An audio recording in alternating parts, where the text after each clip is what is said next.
Hello, this is the Acid Left. I am Adam Ray Adkins, and today I am talking with Ernesto Vargas, a frequent guest on our Beyond Linguistics reading group, and we are going to be discussing the Intro to Acid Communism, the unfinished book by Mark Fisher. So Acid Communism, in a way, is a continuation and the endpoint of all of Marx's previous writings, or at least that's how it can be read now, I think. You can see bits of capitalist realism, Ghost of My Life, and the weird and the eerie represented in the intro here. But it is just an intro. It's what you would presume would be the first chapter of a book that would get into a lot more, some of which can be found in the Post-Capitalist Desires, the final lectures that Mark gave, which kind of seemed to be a blueprint for the direction of acid communism. But I think there might be something also a little bit more in acid communism that's more than just post-capitalism. So I want to start just by reading this quote that's at the very beginning of the intro. Herbert Marcuse from Eros and Civilization. The closer the real possibility of liberating the individual from the constraints once justified by scarcity and immaturity, the greater the need for maintaining and streamlining these constraints, lest the established order of domination dissolve. Civilization has to protect itself against the specter of a world which could be free. In exchange for the commodities that enrich their lives, individuals sell not only their labor, but also their free time. People dwell in apartment concentrations and have private automobiles, with which they can no longer escape into a different world. They have huge refrigerators stuffed with frozen foods. They have dozens of newspapers and magazines which espouse the same ideals. They have innumerable choices, innumerable gadgets which are all of the same sort and keep them occupied and divert their attention from the real issues, which is the awareness that they could both work less and determine their own needs and satisfaction. Of course, Fisher goes further into the book to talk about a couple of things which I think are what this quote is aiming at. So what it reminded me of a lot is that there's this essay by Kant called What is Enlightenment? I'll give a brief summary. He recounts a little bit of where we have been, where we've landed in the cases of the use of reason. What do we depend on to kind of validate our own reason? And Kant, and eventually Foucault, when he picks up this essay again and adds his own twist to it, and hopefully we will, eventually, as we do, and as Fisher certainly try to start doing with acid communism, is that we have to self-determine, right? But we can't find this self-determination without actually, in a, let's say, disciplined manner, finding the limits of our understanding and of our knowledge and of our imagination. One of the things that I usually point out during the discussions is that despite Fisher's cosmopolitan view of history, he still has a very westernized, Anglo-centric view of history, right? I'll give an example. He mentions the 1968 Paris strikes, but as a kind of an effervescence of imagination. But he overlooks, and again, I don't think he's at fault for this, but I think we should try to be conscious of it. He overlooks the popular movements in Latin America. 68 itself had its own different versions in different countries with its different consequences. Something that we need to do here is we need to research, and study and understand what happened before that put us here where we are right now. And what Marcuse is kind of pointing out here is that we are people born at the end of the last century. We kind of were handed a world full of modernity, right? Full of of ease, I guess, right? Of comfort. Refrigerators with frozen food. But there was time, right, when we didn't have to be individually responsible for our own meals, and the same thing about the cars, right?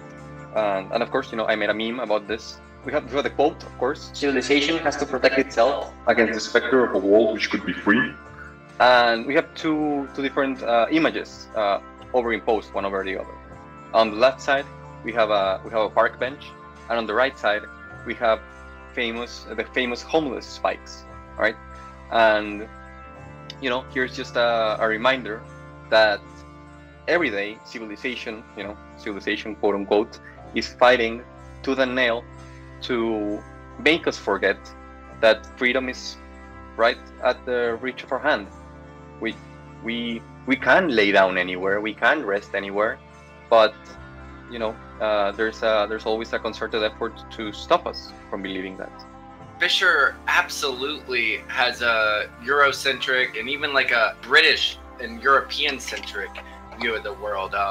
There's parts I feel like, even though America is obviously a superpower and stuff, that he's missing there too. Mm-hmm. And maybe that's just a cultural thing. He's writing what he knows. And we talked about why that can be powerful with Ghost of My Life, but it also has its limits. I think something else here is Fisher later in the Acid Communism talks a bit about the Allende government in Chile.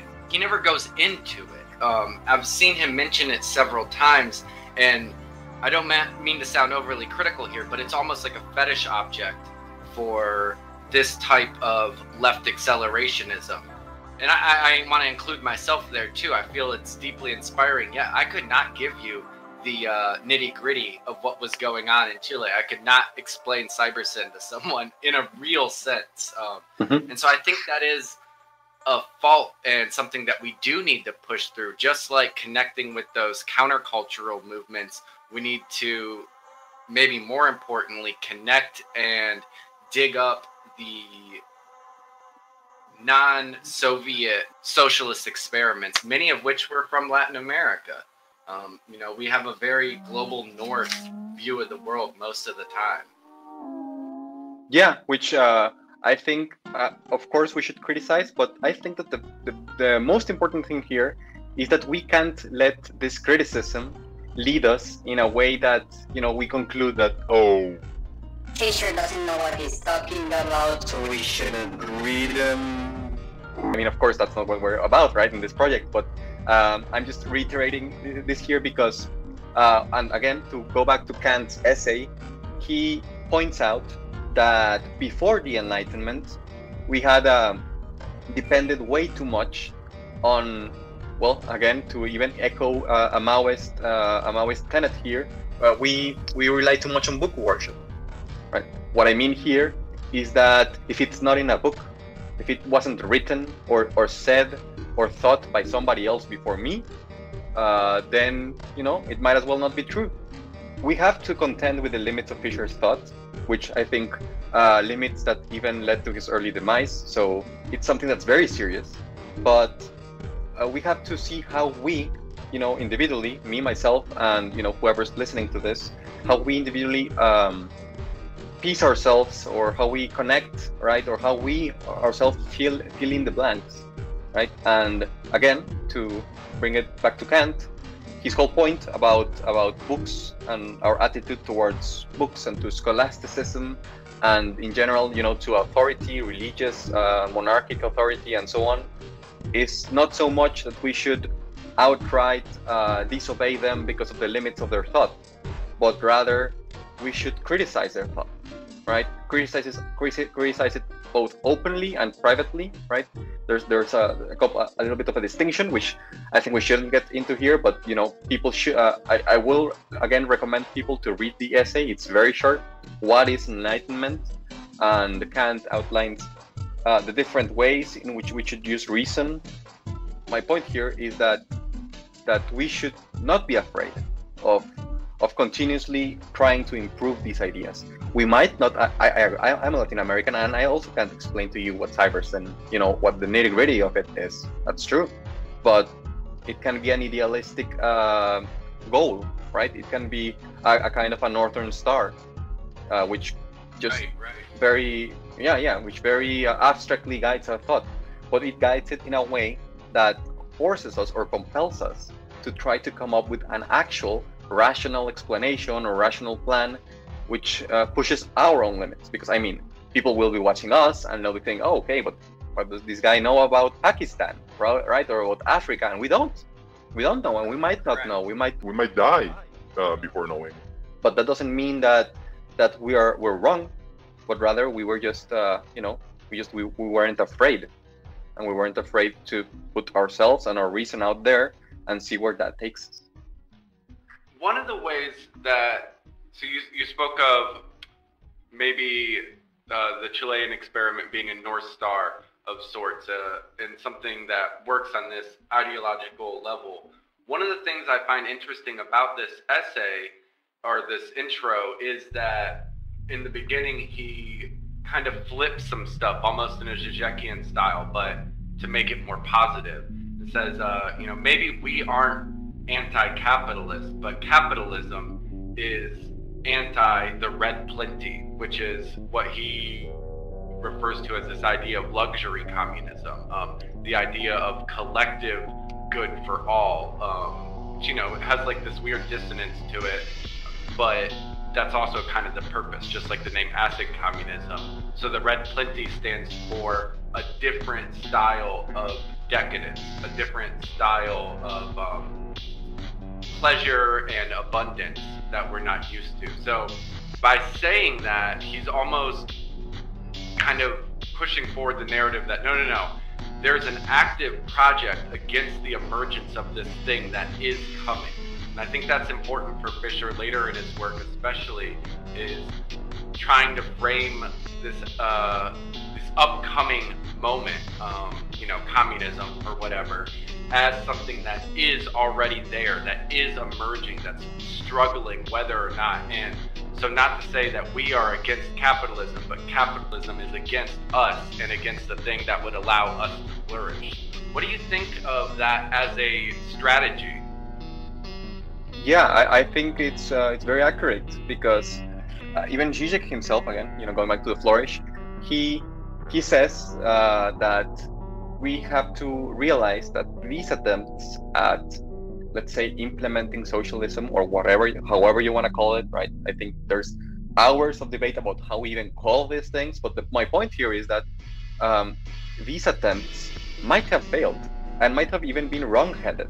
They might have been gone in the opposite direction of what we think right now is the actual project.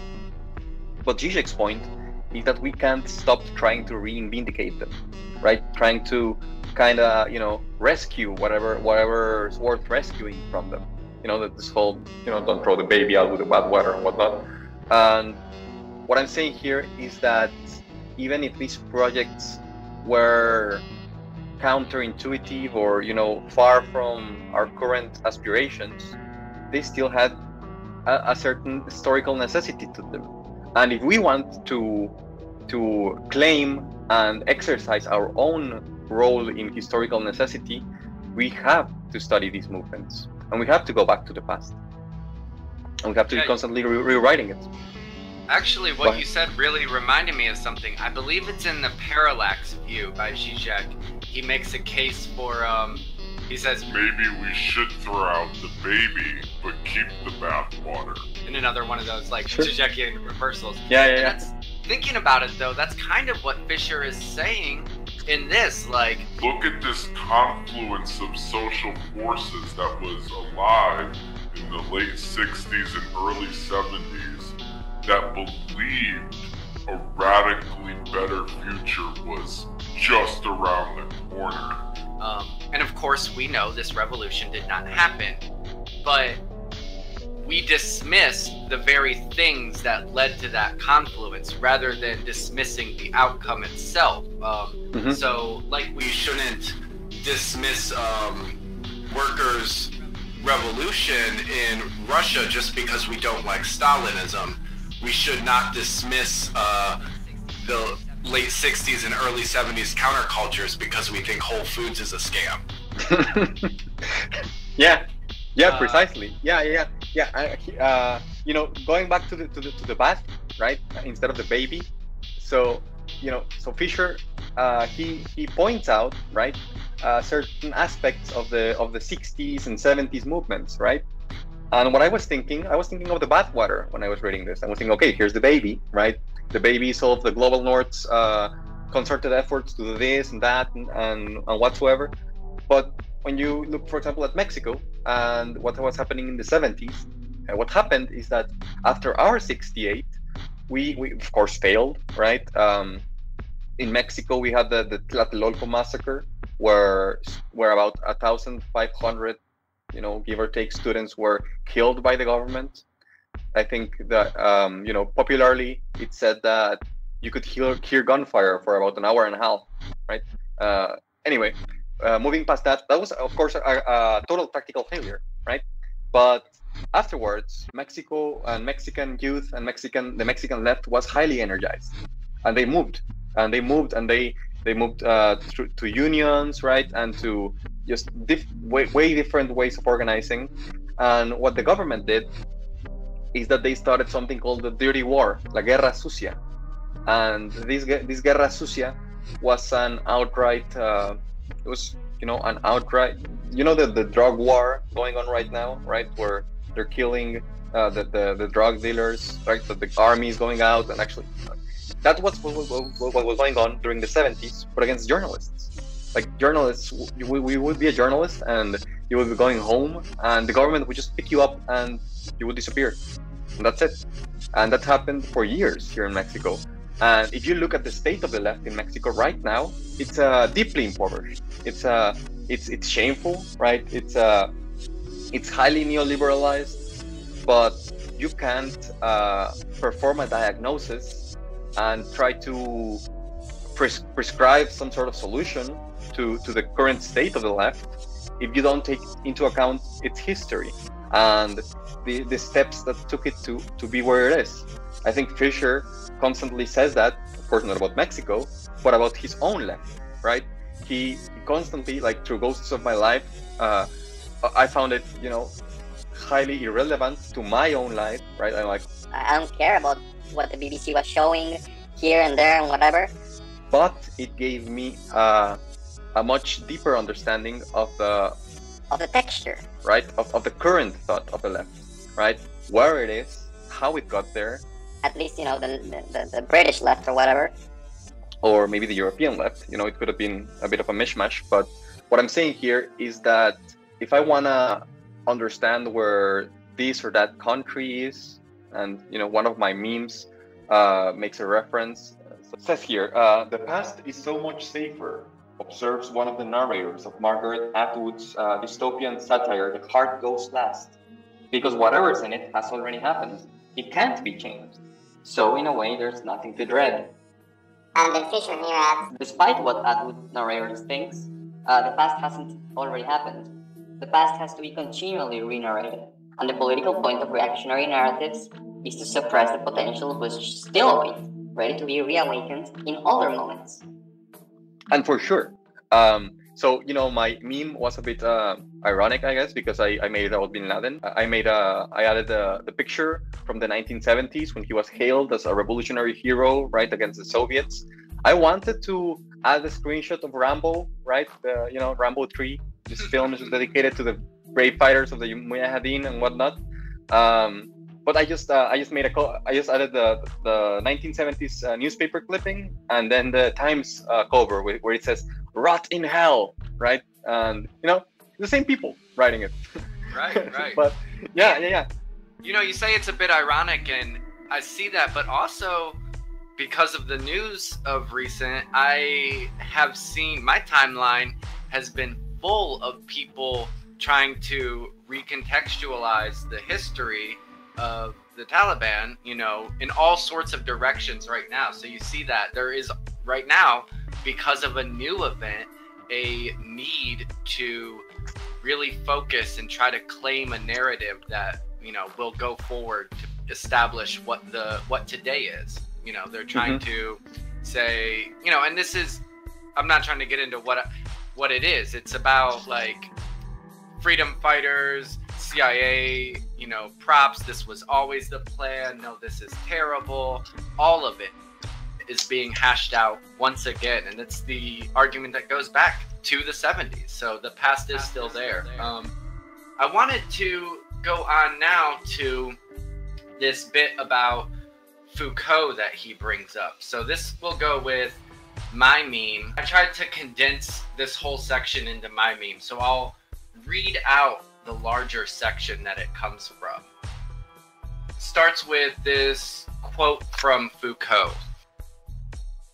It is not to recover our lost identity, but to free our imprisoned nature, our deepest truth. But instead, the problem is to move towards something radically other.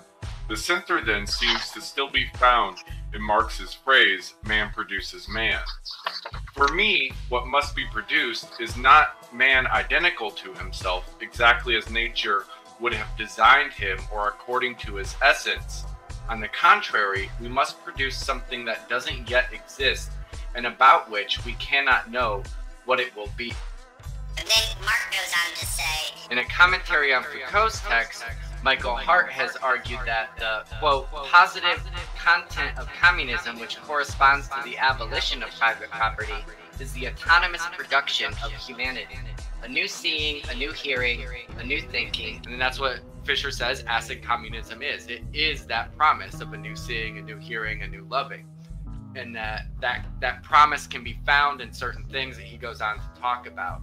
But I think that's interesting because, I mean, by some definitions, it's like, well, here, Mark Fisher is being the dreaded postmodern neo-Marxist that Jordan Peterson would fear by combining Foucault and Marx there, about how man does produce man. He does produce his own his own circumstances, but not on his own terms. As Marx says, Foucault says we need to create something radically different.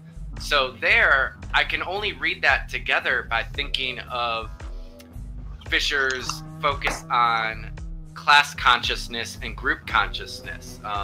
In an interview, Fisher said, class consciousness acts as some kind of like circuit where it creates a subject, like the revolutionary subject creates itself through class consciousness. So I think that's what Fisher is seeing as that new humanity that can't really be known because its construction is part of its very subjectivity, which is a pretty psychedelic concept that doesn't involve drugs by any means, but is psychedelic in the sense that it rearranges our notion of subjectivity, activity, and objectivity, where they all kind of meld into each other and form a non-Euclidean object of sorts.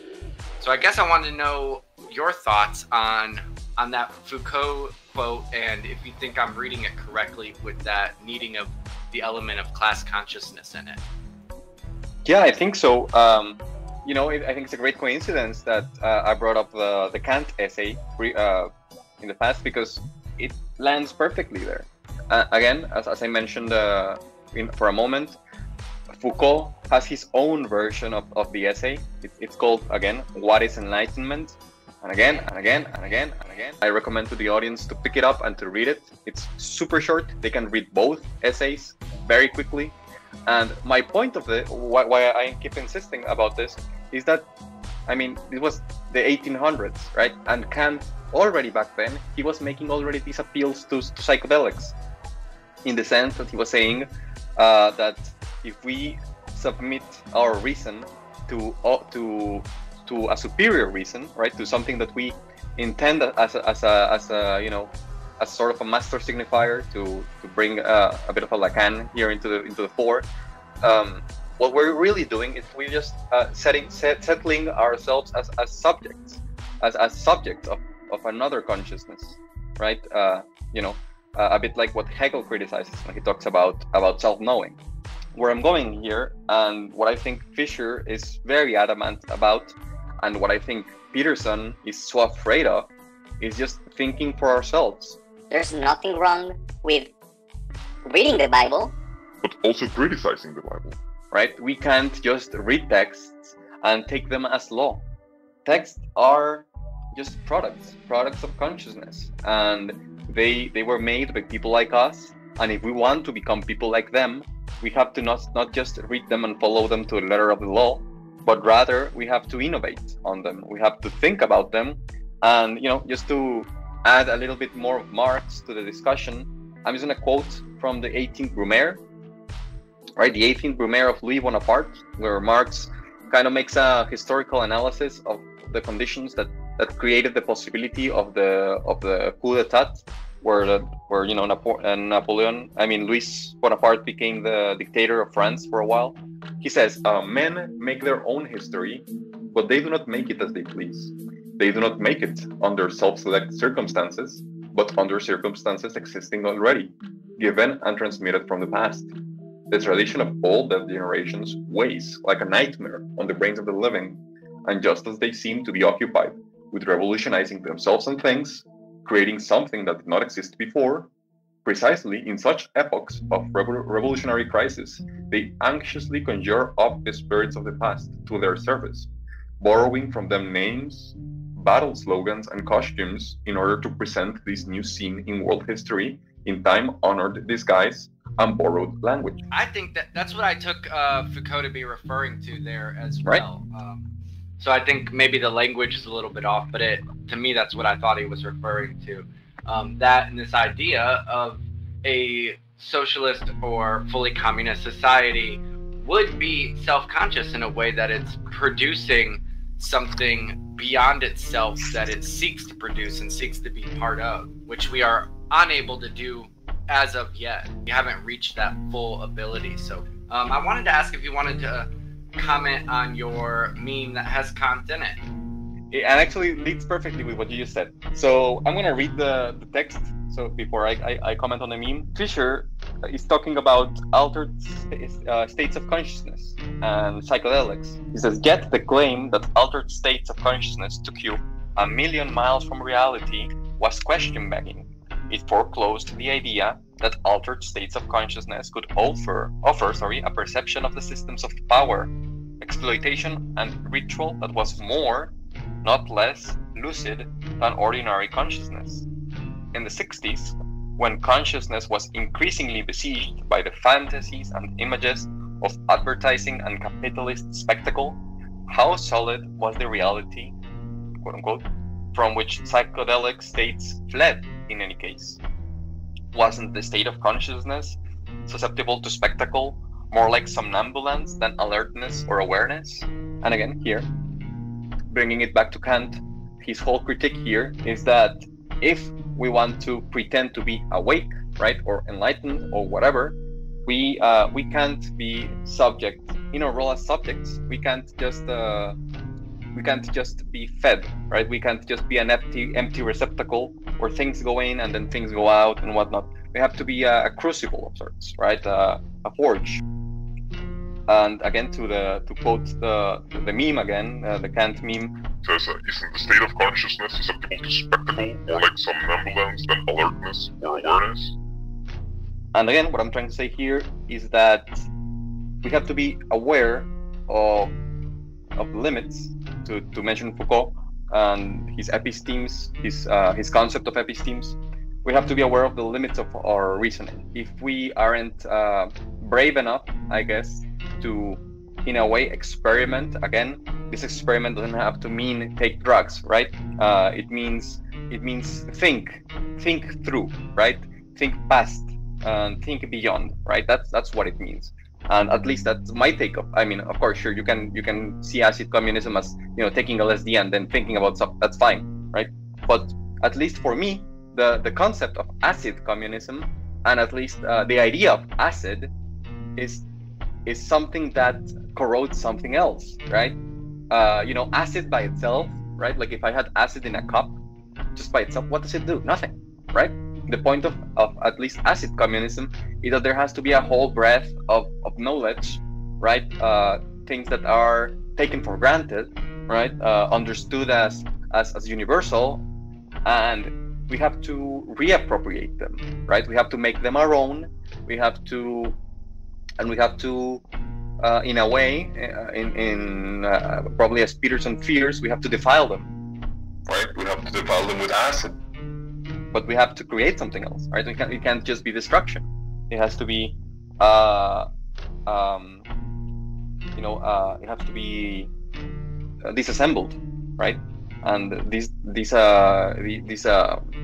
clusters of these assemblages have to be, well, mediated through, well, I guess through Marx in this case, but through Fisher, right? Through Foucault, through Kant, through whoever you want, but ultimately through us. You know, I think that concept there that Fisher's talking about too also relates to his early work of capitalist realism and this call for the politicization of mental health. Because I think what he's saying there is, you know, in capitalist realism, that the way we interact with the capitalist neoliberal spectacle has created this state of seeing and interpreting the world, which we recognize as being unwell.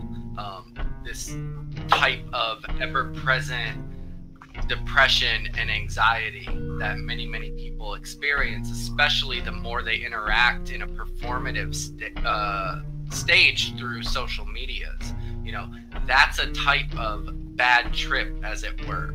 So yeah, like, you know, and it truly affects you, and that, you know, and that's also what Foucault's saying, I think, a lot with epistemes. Like, those are like the codified bad trips of society. And you know, it's funny, there's a joke. Foucault once told someone that the way he writes the way that he does, because you have to write like 60% gibberish in order to get taken seriously. In France, he writes it normally, but then adds all of this stuff that makes it really hard to understand. But in some way, that really obscure language sometimes adds a dimension that's almost psychedelic, because it is so obtuse and so abstract that it kind of creates tears in the way we would normally use language. So I think it's helpful in that same way. Not to say that you shouldn't be concise, because you should, and you should also, I think, the Acid Left project is largely about trying to reach people on a libidinal level as well, which goes beyond obtuse abstract language and hits you somewhere that you can't even articulate. So the last thing I wanted to really touch upon in this would be this list of demands that comes from, I think it's Italian Autonomist, right? Yeah, so it says published in the Traverso, the zine. Yeah, published by Italian young militants. And it says, the zine is called, the issue is, "The revolution is just, possible, and necessary. Look, comrades, the revolution is probable." This goes back to what we were talking about at the very beginning. And this list of demands, they say, are: we want to expropriate all the assets of the Catholic Church, cut the working hours, increase the number of jobs, increase the amount of the salary, transform production and place it under workers' control, liberation of the huge amount of intelligence that is wasted by capitalism. Technology has been so far used as a means of control and exploitation, it wants to be turned into a tool for liberation. Working less is possible thanks to the application of cybernetics and informatics. Zero work for income. Automate all production. All power to living labor. All work to dead labor. Then Mark goes on to say in the very last paragraph, in 1977, such demands seem not only realistic, but inevitable. Look, comrades, the revolution is probable. Of course, we now know that the revolution did not happen, but the material conditions for such a revolution are more in place in the 21st century than they were in 1977. What has shifted beyond all recognition since then is the existential and emotional atmosphere. Populations are resigned to the sadness of work, even as they are told that automation is making their jobs disappear. We must regain the optimism of that 70s moment, just as we must carefully analyze all the machineries that capital deployed to convert confidence into dejection. Understanding how this process of consciousness deflation worked is the first step to reversing it. And so I think that last sentence is telling, because that's largely what Marx's work seemed to be pushing towards, was understanding the process of consciousness deflation. And I think that's very important. I very much appreciate his work for that. So, that's very good and important, but what we're working on largely is the step beyond that.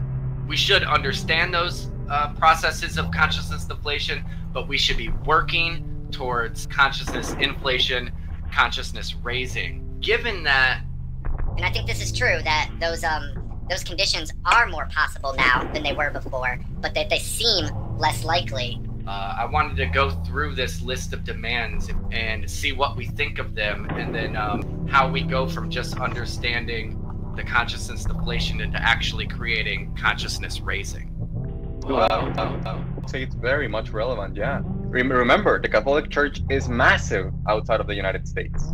It's massive. Here in Mexico, we had a war with the Catholic Church in Mexico called the Guerra Cristera, because they didn't want to let go of their assets. So, I mean, like as you say, there might be a change, but I am serious that every church everywhere has, I think that they have to be like their assets, they can keep them and then just preach prosperity gospels and whatnot. That's a very good point. I mean, I think they are the richest institution on the planet. Yeah, and at least here in Mexico, the right wing, like the very extreme right wing, it's backed by the Catholic Church. They're called the Anvil, right? El Yunque, that's what they call it. And they're that's what their little club is called. And there are a bunch of Catholic conservatives who think that neoliberal supremacy is rules above all. That would be an interesting movement. Do you think that it could? I mean, obviously, I think they focus on the Catholic Church because they are so large and because this was produced and it's by Italy, Italians. right? But I wonder, do you think that should be included? Like, I think that's what you're getting at, to more than just the Catholic Church, maybe like the mega churches and stuff all across the world. That would be an interesting one. I mean, that too. Yeah, precisely. Wouldn't you say that Trump's movement had a lot of backing, right, from evangelicals? Oh, absolutely. Right. The same thing in Brazil with Bolsonaro, right? The Philippines, if I'm not mistaken, also has maybe I might be wrong about the Philippines, but at least Mexico, Brazil, the United States, Italy here, right? I think Spain also has it still has a monarchy, right? Right. Maybe in Spain they should put the monarchy here, right? And same, Fisher, maybe you should have put the queen, right? And right. And yeah, absolutely. Right. I mean, yeah, the crown definitely contests the Catholic Church for richest institution. I think it's hard to calculate some of that stuff, but those two are up there. So yeah, adding monarchies to that, I think, makes a lot of sense. I say that as someone who genuinely, and we've covered this a lot on the Acid Left podcast, our last episode was about this, would like to see more incorporation of spiritual and metaphysical thought in leftist circles. But I guess, in order for that to be for the good, you might need also a pushback against the institutions of domination, such as the Catholic Church and their wealth hoarding. For sure. That was what I was about to say. That we can't be, a bit reticent of attacking these institutions because they hold religious or spiritual power. Their authority in that regard is primarily based, and I mean, let's take away, right, the aspect of religion, and let's just look at it as an organization, right, as a corporation, so to speak. And as a corporation, these churches hold too much power, right? They have too much influence. They have influence with politicians, right? They have economical influence, and of course, they have spiritual influence. But again, even taking that away, they still hold too much material, right? They have too much material power. And I think that's the whole thing about here. It's about the assets, right? About the assets more than anything else. So then beyond that, I think we can place a couple of these in the same. Cut the working hours, increase the number of jobs, increase the amount of the salary. That seems to me to be pretty standard, except that people, Yes. I feel like, don't talk about cutting the working hours as much as they should. Well, because I guess people earn more money if they work more, right? And I think that's one of the things that are blinding us, right? I see a lot of people who are, when I was talking with a colleague last week here at the factory, I just mentioned, wouldn't it be nice, right, if we had like in Europe, 4-hour weeks with a 9 to 5 schedule, because we don't even have a 9 to 5 schedule in Mexico, by the way. We have a schedule more a little bit like China, but not too much. And what we don't see is that we just work this way because it's cheaper, right? It's cheaper for the bosses, and nothing really. There's not really anything else that justifies it, right? We don't need the amount of commodities that we produce, but we need them if we want to keep hitting our KPIs and our target goals and whatnot. And instead we have to kind of step back a little bit, but that can't happen as long as, and again, like as it said here, technology has been used so far as a means of control and exploitation, right? The point here is that we've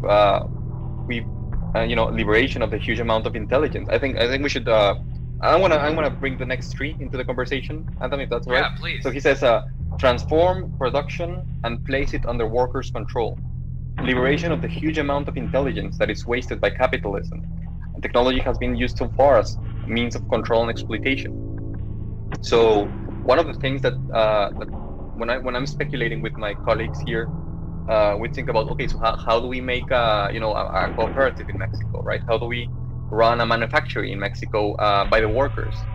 And usually what we find out is that the situation has been put in place so that we can't, right? The workers, we aren't all fully capable of running a corporation, right?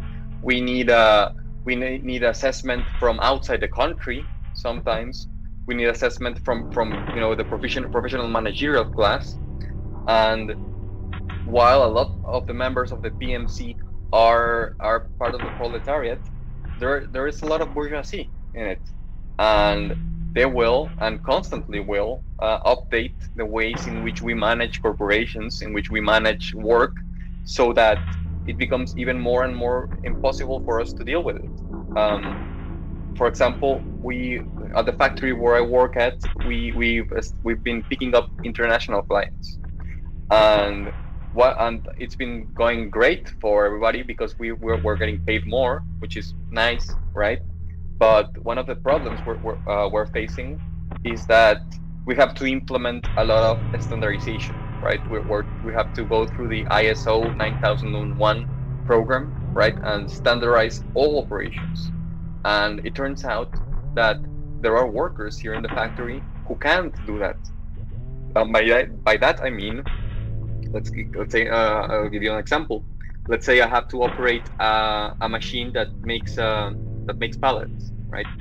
And so usually my job here is just, okay, so I come in at 8, I get in my position at the pallet machine, and I just pull the levers and adjust the springs and press the buttons and whatnot, and boop, the pallet's done. By 6 o'clock I can clock out and go home. I might have to work a few extra hours or whatever, but that's not out of norm. But now with the standardization processes, now I have to fill out forms.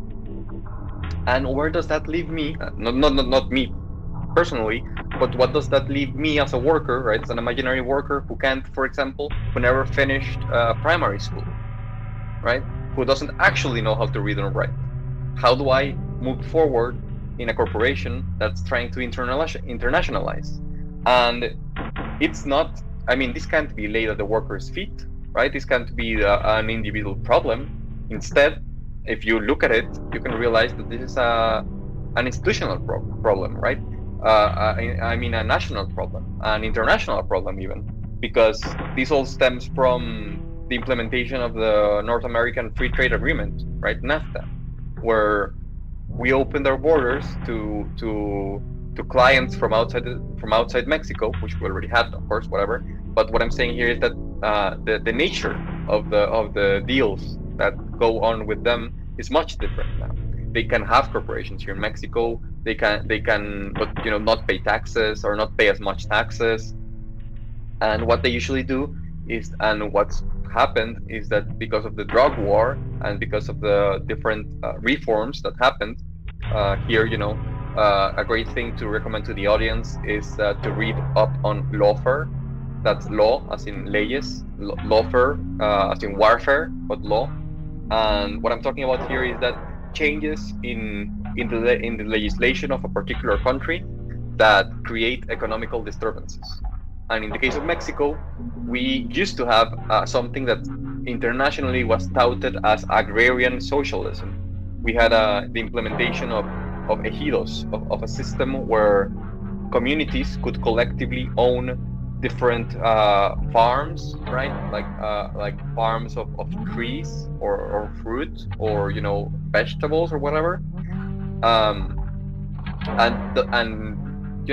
There would be a network where these products would be distributed nationally, and you could live on the country, right, outside of the cities.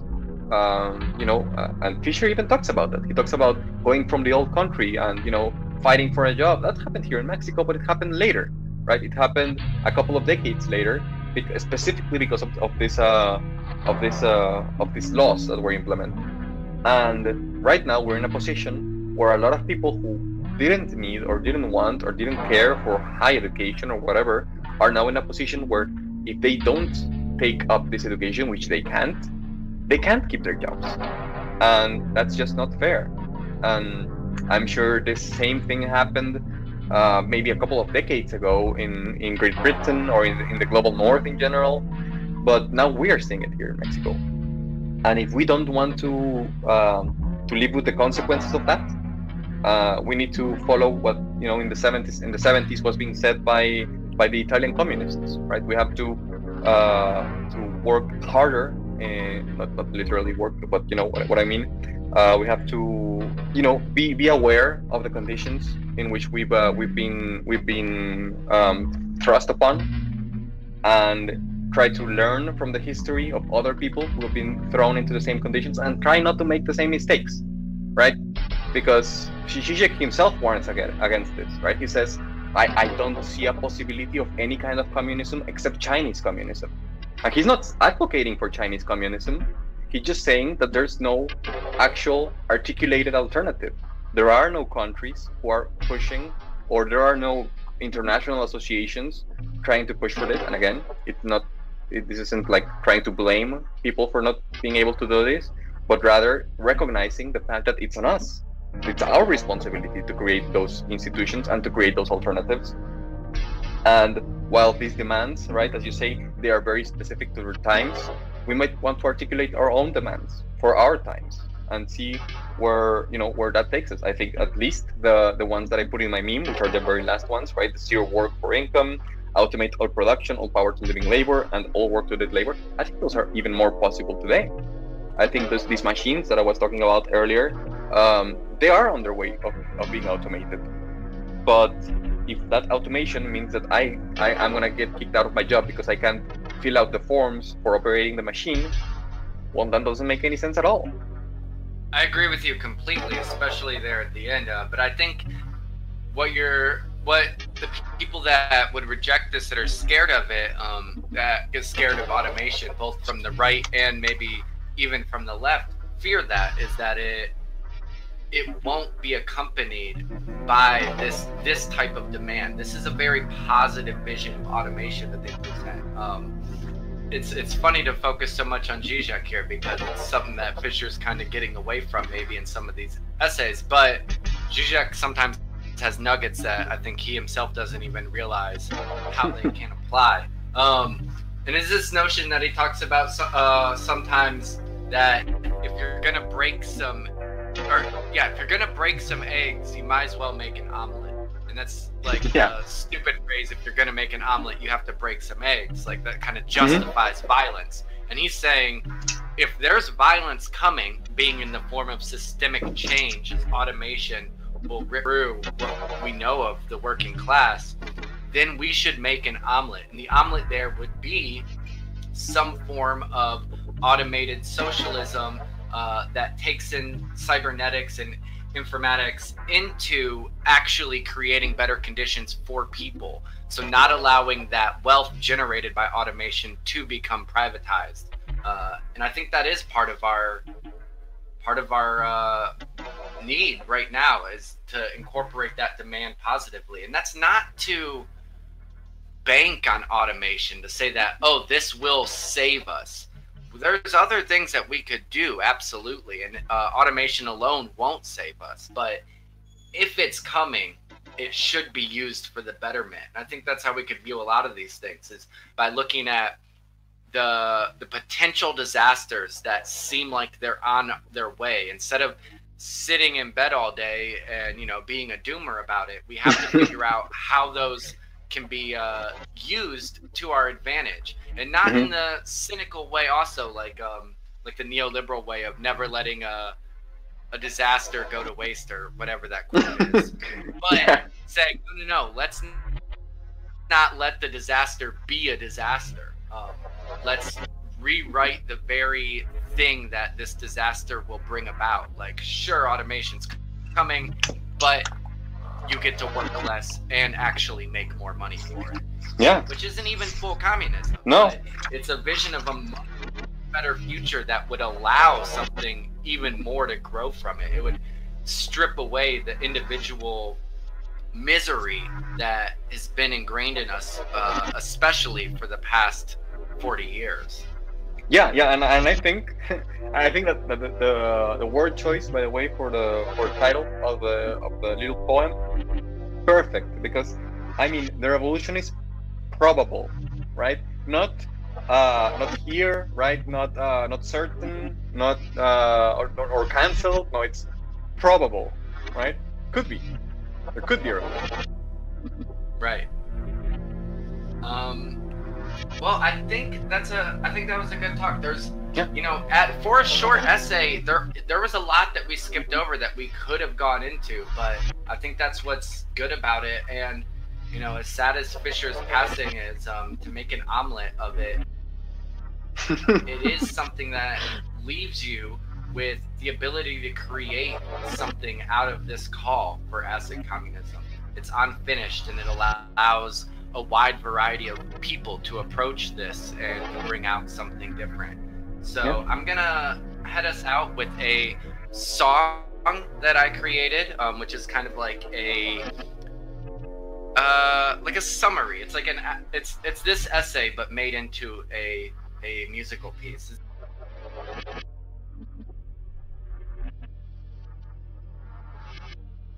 Cut the working hours. Increase the number of jobs. Increase the amount of the salary. Transform production and place it under workers' control. Liberation of the huge amount of intelligence that is wasted by capitalism. Technology has been used so far as a means of control and exploitation. It wants to be turned into a tool for liberation. Working less is possible thanks to the application of cybernetics and informatics. Zero work for income. Automate all production. All power to living labor. All work to dead labor. Of course, we now know that the revolution did not happen. But the material conditions for such a revolution are more in place in the 21st century than they were in 1977. What has shifted beyond all recognition since then is the existential and emotional atmosphere. Populations are resigned to the sadness of work, even as they are told that automation is making their jobs disappear. We must regain the optimism of that 70s moment, just as we must carefully analyze all the machineries that capital deployed to convert confidence into dejection. Understanding how this process of consciousness deflation worked is the first step to reversing it. What is the bad news we already know is that the dimension of the future has disappeared. That in some ways that we're marooned, we're trapped in the 20th century still. That what is it to be in the 21st century? It's to have 20th century culture on higher definition screens. or 20th century culture distributed by high-speed internet, actually. So there's a strange, what ought to be a strange sense of repetition, of a clotted or blocked time, a time that's in many respects slowed down or flattened or retarded, gone backwards. You can look back to the Guy Debord period, Guy Debord's 60s, the spectacle. Again, it seems like some genteel period. You had to put TV on and see an advertising billboard in order to be commanded or have your nervous system assailed by the urgencies of capitalism. Now we carry them around at all times with us. And it's important to remember in Deleuze describes communication is a command. This is when we open up, we look at our smartphones, we're essentially being commanded. And this is a weight on our nervous system that wasn't previously there. We're facing these hundreds of commands every day, which we may well ignore them. Obviously, we have to ignore them, we can't possibly follow them. Nevertheless, the strain on our nervous system must be telling at some level. It may be a temporary setback. I would not say, as practically everyone says, let's apply it to this country, that the student movement was defeated, that it doesn't exist anymore. It has changed its form, it still exists. And what is to me the most important thing, some of the values proclaimed by the student movement have actually penetrated the society as a whole and are diffused among the population as a whole. For example, let me give you one example, otherwise it's too abstract. The almost general awareness that one does not have to work 8 hours a day, plus the hours required for transportation, in an inhuman and routine and mechanized way, that one can live much easier without giving up most of the achievements of culture and so on. This is one of the achievements of the student movement, and this can be demonstrated, by the way.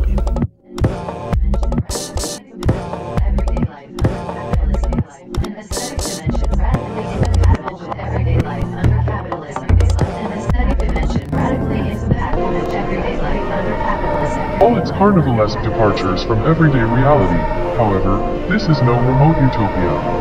It feels like an actual social space, one you can imagine really existing. You are as likely to come upon a crank or a huckster as a poet or musician here, and who knows if today's crank might turn out to be tomorrow's genius.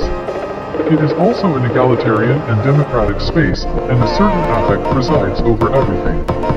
There is multiplicity, but little sign of resentment or malice. It is a space for fellowship, for meeting, and talking as much for having your mind blown.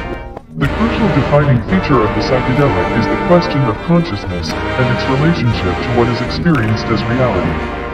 If the very fundamentals of our experience, such as our sense of space and time, can be altered, does that not mean that the categories by which we live are plastic, mutable? Yet the claim that altered states of consciousness took you 1,000,000 miles away from reality was question-begging. It foreclosed the idea that altered state of consciousness could offer a perception of the systems of power, exploitation, and ritual that was more, not less, lucid than ordinary consciousness. In the 60s, when consciousness was increasingly besieged by the fantasies and images of advertising and capitalist spectacle, how solid was the reality from which psychedelic states fled in any case? Wasn't the state of consciousness susceptible to spectacle more like somnambulance than alertness or awareness? In retrospect, one of the most remarkable features of the psychedelic culture of the 1960s was the way it mainstreamed such metaphysical questions.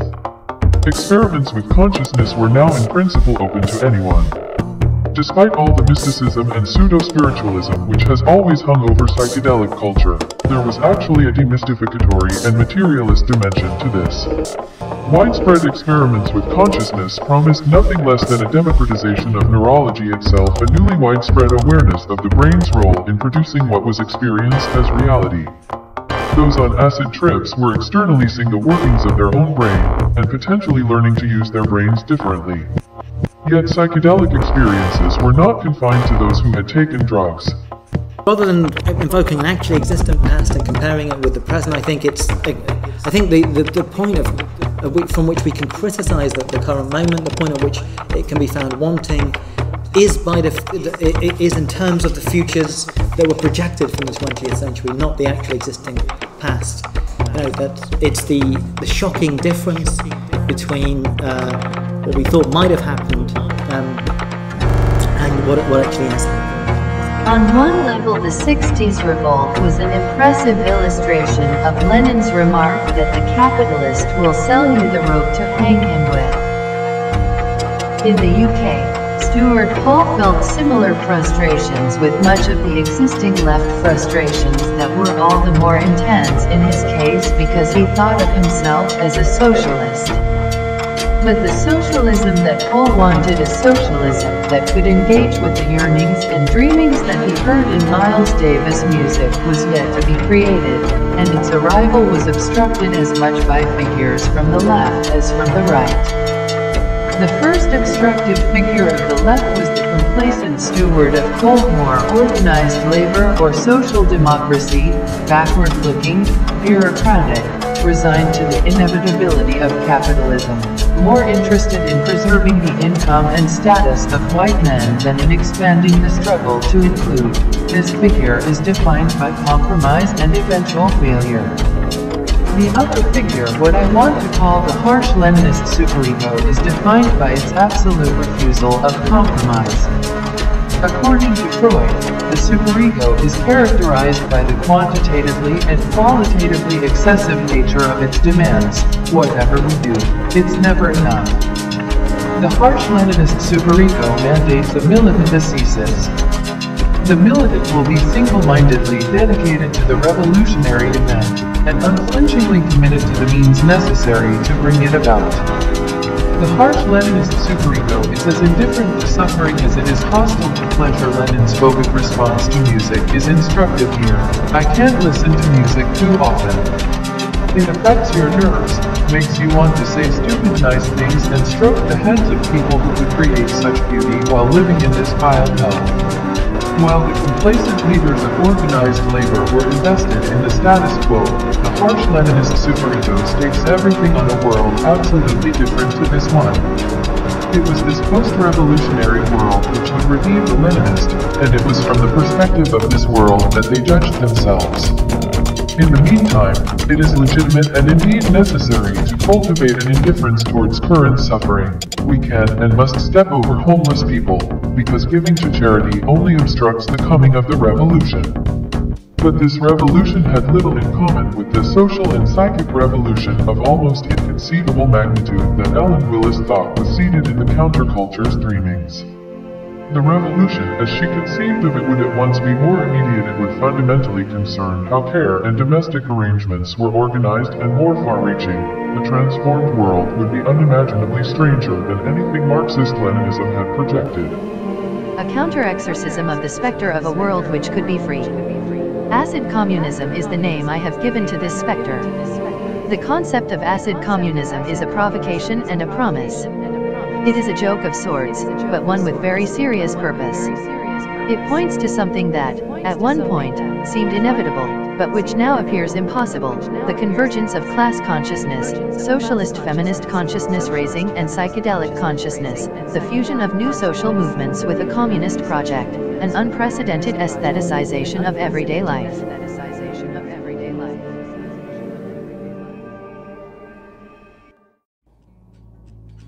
If you have been enjoying our content, please consider registering your desire with the algorithm by liking and subscribing. This really does help us grow and reach a wider community. If you would like to support our work of documenting and nurturing the rise of post-capitalist desires, become a patron. This allows us to continue research-based memes, podcasts, and videos, as well as up our production value. Patrons receive early views of videos, exclusive content, and more, including physical art and the ability to directly influence our research topics. The building of a better world happens on many fronts. Turn on, tune in, and shape a future collective reality.